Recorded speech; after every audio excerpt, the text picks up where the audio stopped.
Warning, the following content may be disturbing for some viewers as it sheds light on a rarely discussed dark chapter in Japanese history. 1938. A mild summer day in China on the grounds of Unit 731. Professors, scientists, and military doctors are conducting important research here. Now the workday is coming to an end. The adults are drinking beer by the pool of the facility. Children are playing tug of war. It's a beautiful sunset.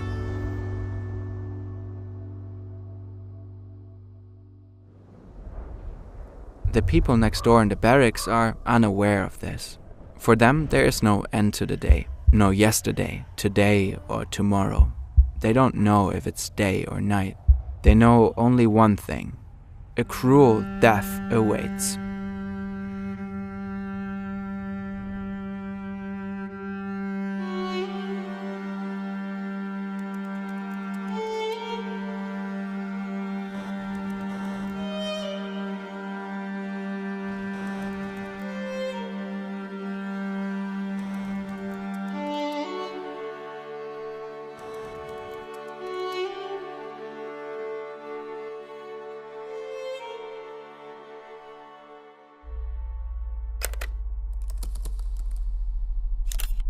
The First World War ended nearly 10 years ago, claiming 17 million lives.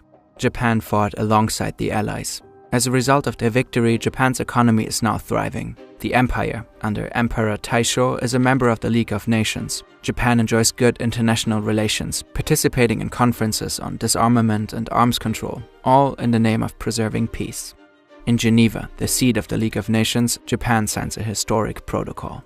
The high contracting parties, so far as they are not already parties to treaties prohibiting such use, accept this prohibition, agree to extend this prohibition to the use of bacteriological methods of warfare, and agree to be bound as between themselves according to the terms of this declaration. The prohibition of these weapons is a reaction to an incident in the First World War. For the first time, German troops systematically used poison gas as chemical weapons. The result was so horrific that the 36 founding signers decided such a thing must never happen again. About 9,600 kilometers away from Switzerland, a 33-year-old military doctor in Japan reads a report on the Geneva Protocol. He is electrified and sees it as confirmation of a theory he has been nurturing for some time. Biological weapons must hold enormous potential if they are so reviled. And he comes to a conclusion quite different from that of the signatories in Geneva. If the prospect of germ warfare created such dread, Japan must do everything in its power to create the most virulent germ weapons, as well as effective methods for destroying wartime enemies with lethal diseases. This military doctor, named Ishii Shiro, will devote his entire life to researching methods of biological warfare. In this endeavor, he will be aided by around 20,000 employees, and an estimated 300,000 people will fall victim to Japan's bioweapons program.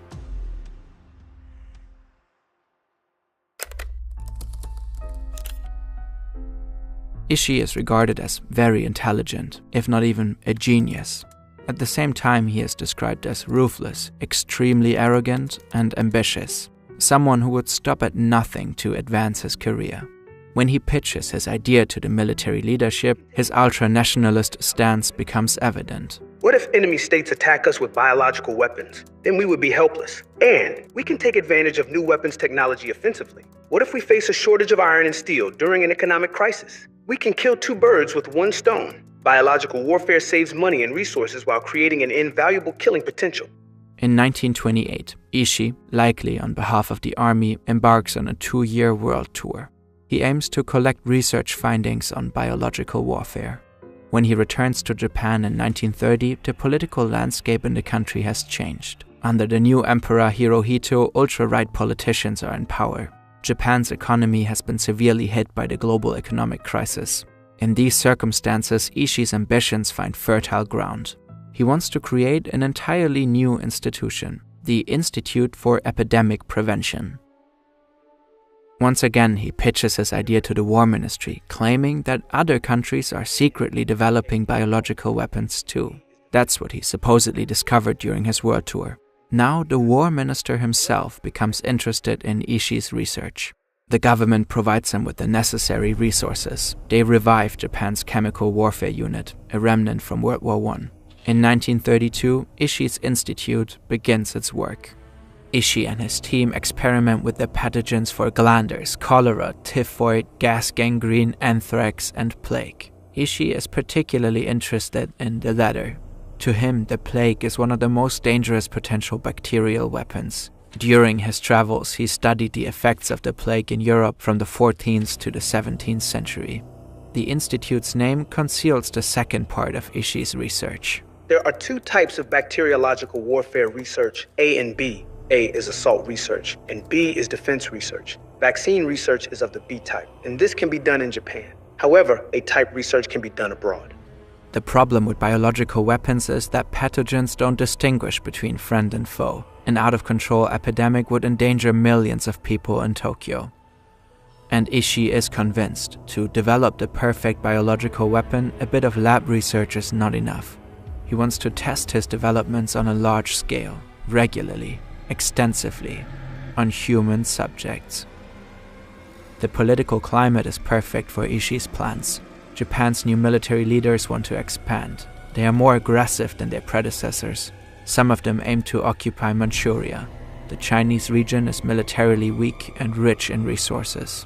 In 1931, Japan makes a move and actually occupies the region. A year later, they established the puppet state of Manchukuo. The invasion of Manchuria is considered Japan's most decisive early step on the road toward totalitarian fascism and war. In Ussher's eyes, the now Japanese colony is perfect for his work. Potential accidents wouldn't endanger the Japanese population. Vast, sparsely populated areas guarantee secrecy. And then there are the inhabitants themselves, human subjects for his experiments. Ideal conditions for A-type investigations into biological assault. Thus, Ussher requests the relocation of his institute to Manchuria. In order to tell this story in depth, we pored over books, analyzed documents, and created detailed animations, all to make a tough topic such as this one accessible. If you like our work and our channel, chances are you enjoy learning about new things. And if you do, you will love the app Imprint. Imprint is a brand new way for people to learn, built from the ground up. If you haven't used it before, you probably haven't seen anything quite like it. Imprint provides bite-sized lessons that only take a few minutes. They are beautifully illustrated, creating a highly visual, effective, and interactive learning experience. Their library includes courses and quick-read articles on topics like history, psychology, productivity, and more. Instead of doom-scrolling, you can learn quickly and effectively. You can invest just a few minutes a day, perhaps while commuting or when you feel like having some time for yourself. It's really a fantastic app we can highly recommend. Why don't you give it a shot and go to imprintapp.com/fern. You'll get a 20% discount and free access to Imprint for 7 days. In Beijing, he builds the world's first bio-war death camp. Zongma Fortress is a combination of research laboratory and prison camp. It doesn't take much to be sent there by the Japanese colonial power. Soon the prison cells are filled with bandits, guerrilla fighters, partisans, communists, dissidents, and intellectuals. Suspicion that a person might be anti-Japanese minded is enough. They become part of the A-type research, human experiments with biological weapons. How many prisoners were killed is unknown to this day. The average life expectancy of the prisoners is about 1 month. Japan tries to keep the activities at the fortress strictly secret. In Tokyo, the government knows exactly about what's happening in the complex. None of the high-ranking politicians speak out against the killings, or as the scientists there call it, sacrificing human beings. But before Ussher and his team can really get going, the Beijing fortress becomes a security risk. A group of prisoners manages to escape. An ammunition depot is blown up, probably by a group of communist resistance fighters. The project could be exposed. Ussher orders the fortress to be destroyed to cover up any possible traces. He presses the Japanese government. The new site for his research should be even bigger, even more remote. No one should be able to escape. In 1936, Emperor Hirohito personally issues a decree. Ishii's institute is to expand. It becomes part of the Kwantung Army, creating a large network of locations. The headquarters are built in Pingfang. The unit stationed there is given the number 731, a codename that will go down in history. Pingfang is in a remote area, but still near the South Manchurian railway line. The new tracks leading to Pingfang officially don't exist. The secret trains that run there have a single purpose: transporting supplies, human ones included. About 150 buildings are erected over 6 square kilometers. A power plant, administrative offices, prisons, stables, greenhouses, autopsy rooms. There's even an airfield for the unit's air fleet. Trenches line the perimeter of the zone. Electric fences and watchtowers secure the area. The airspace above is a no-fly zone. Ishii runs the headquarters. He's in charge of 3,500 employees. He has recruited many of Japan's best medical researchers. They are all focused on one question: how can plague, cholera, anthrax, and so many more diseases be weaponized for war?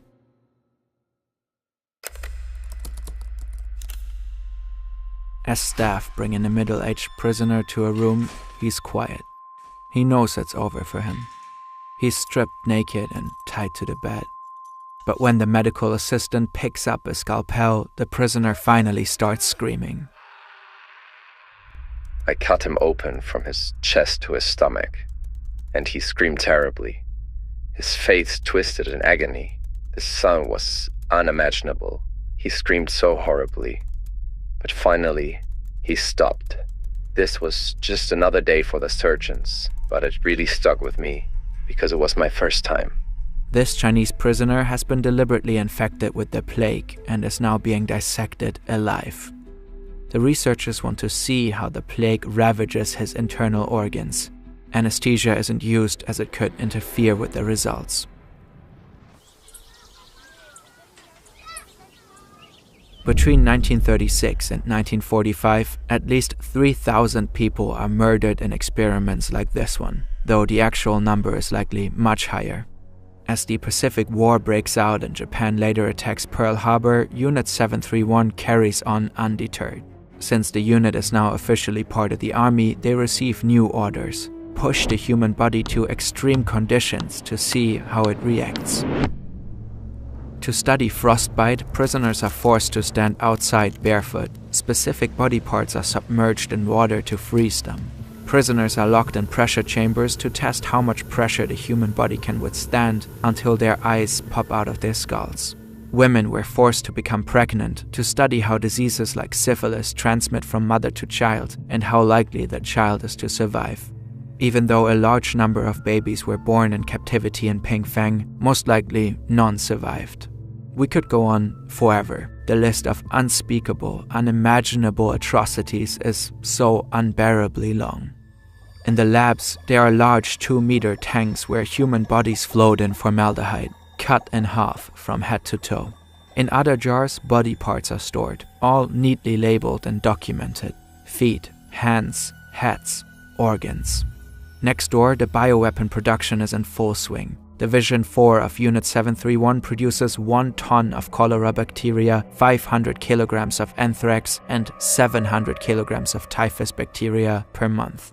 They develop bioweapon bombs and test them in the field. On a test site, prisoners are tied to stakes and bombarded with test weapons. Planes spray parts of occupied zones with bacterial cultures, and bombs filled with infected fleas are dropped on areas. The unit wants to know how many people will die. Troops contaminate wells and water sources with cholera and typhus. At its peak, the unit's bacterial production could wipe out the entire world population multiple times over.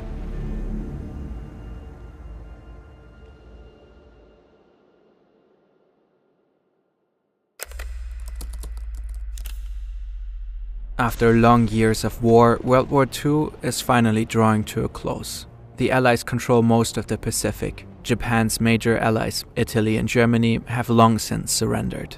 Japan is the only Axis power still fighting. On August 6 and on August 9, 1945, the US drops atomic bombs on Hiroshima and Nagasaki, pushing Japan towards surrender. Now, something stirs in Pingfang. In a panic, Unit 731 scrambles to destroy all evidence of their crimes. Their research can't be allowed to fall into Soviet hands. They gas the remaining prisoners and shoot the forced laborers. The remains of bodies are thrown into a nearby river. On August 10, 1945, 5 days before Japan's surrender, the unit blows up all its buildings. Infected test animals are released into the wild, causing major epidemics in the region. Around 30,000 people die as a result. Ishii takes the most crucial records with him. He and other senior officials fly back to Japan in comfort. The rest of the staff travels in 15 freight trains, then disappears. They leave behind 2 million biological weapons in Manchuria. Similar scenes play out at other sites of Ishii's institute. Overall, at least 580,000 people die due to Japan's bioweapons research. Fearing he might be charged as a war criminal, Ishii stages a large fake funeral for himself in 1945 in his hometown of Chiyoda. But the ruse fails. In February 1946, he is found by the US Army. The Americans already know about Japan's bioweapons research center. The Cold War is already looming. They too have experimented with bioweapons during World War II, and they are after the Japanese data. Such information could not be obtained in our own laboratories because of scruples attached to human experimentation. Like the Japanese, they think this data must not fall into Soviet hands. The Japanese bioweapons researchers see an opportunity to escape punishment for their crimes. The meetings and interviews between the US and Ishii's group are well documented. If you grant me immunity for myself, my superiors, and my subordinates, I can give you all the information. In preparing for war with Russia, I offer you the advantage of my 20 years of research and experience. The details of the negotiations remain disputed. What is clear is that the information is deemed by the US to be of such importance to national security as to far outweigh the value accruing from war crimes prosecution. They strike a deal. None of the senior bioweapons researchers, including Ishii, ever faces trial. While Nazi doctors are tried as war criminals at Nuremberg, most of the Japanese involved live out their lives free from prosecution. The Soviet army captures 12 members of Unit 731 and puts them on trial in Khabarovsk in late 1949. They confess to dropping bombs filled with plague-infected fleas on civilians. They speak of inhumane experiments on humans. The West dismisses all of it as a communist show trial. After short prison sentences, they are released. They too use the research data to secure leniency. By 1956, the convicted were free and returned to Japan. Many of the leading bioweapons researchers lived quietly in Japan in the following decades. The war criminals who have dissected living bodies rose to positions of power. The governor of Tokyo, the head of Japan's biggest pharmaceutical company, the president of the Japan Medical Association, and other major offices.